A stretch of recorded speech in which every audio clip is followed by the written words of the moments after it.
Hey everyone, welcome back. It's Melanie, your She Shed Scrapper. So today I am back with a video as part of a YouTube hop. It's the Pinkfresh Fridays YouTube hop. So I will try to have people that are in it down below so you guys can check them out as well. I decided that I was going to do a little bit of mixed media on this. I am going to use this amazing base page here.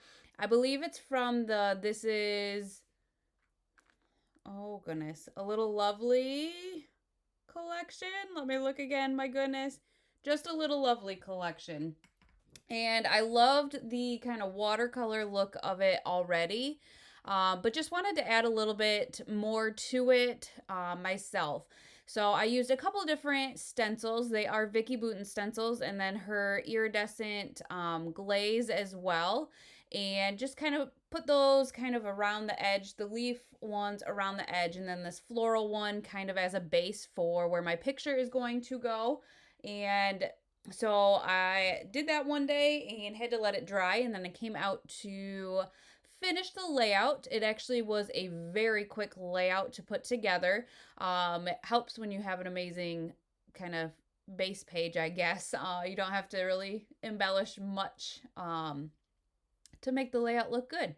So I did decide to bring in papers from one of the other collections, and forgive me, I cannot remember what the collection is, but I do have the 6x6 paper pad, and so that's what these pieces are here.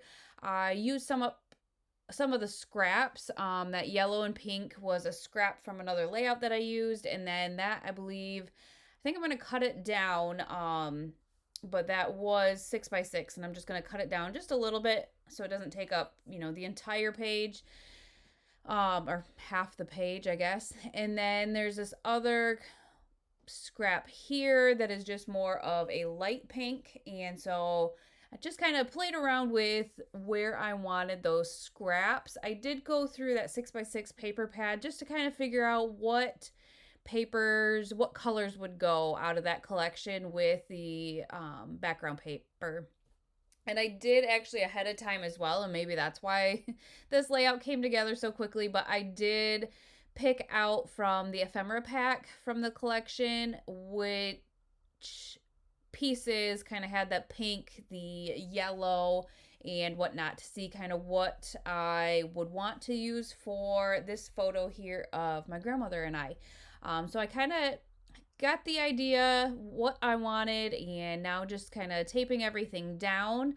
Kind of had, even the embellishing kind of figured out at that point. So really it was just putting everything back down onto the paper here.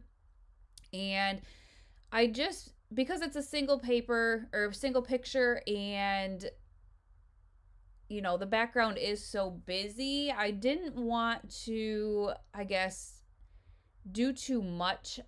Almost, I wanted it kind of more on the simpler side, and you'll see that the majority of the embellishing is done right around the photo.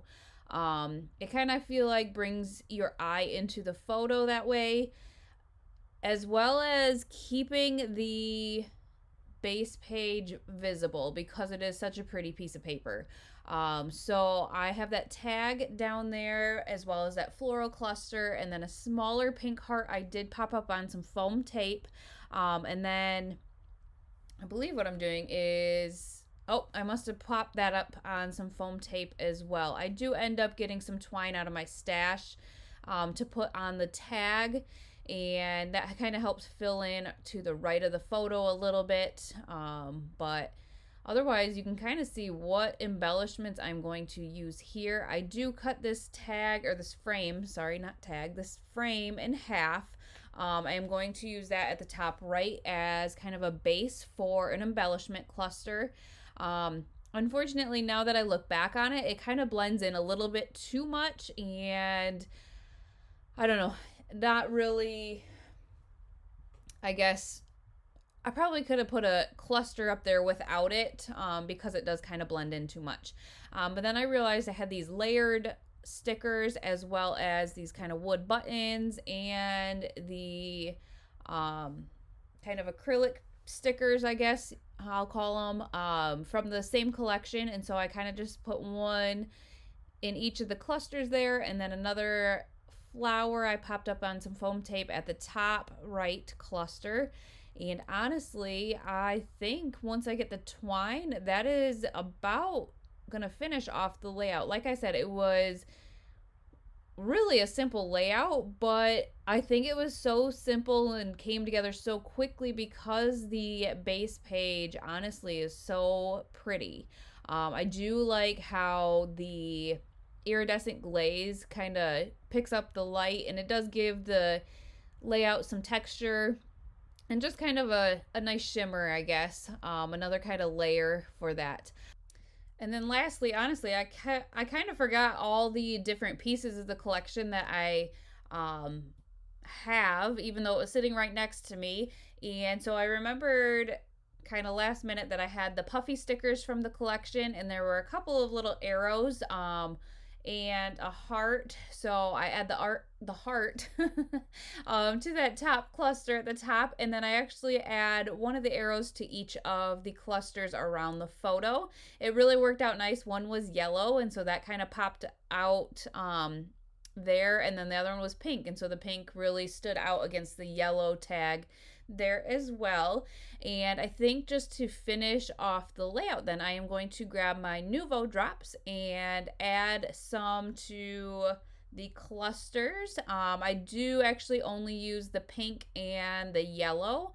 A lot of times I will go in groups of 3. But for this layout, because pink and yellow are the primary colors, I just stuck with the 2 and finished it off with those. So I want to thank you for watching this layout. I hope you guys enjoyed, and definitely check out the other participants in this Pinkfresh Fridays YouTube hop, and we'll see you next time. Bye guys.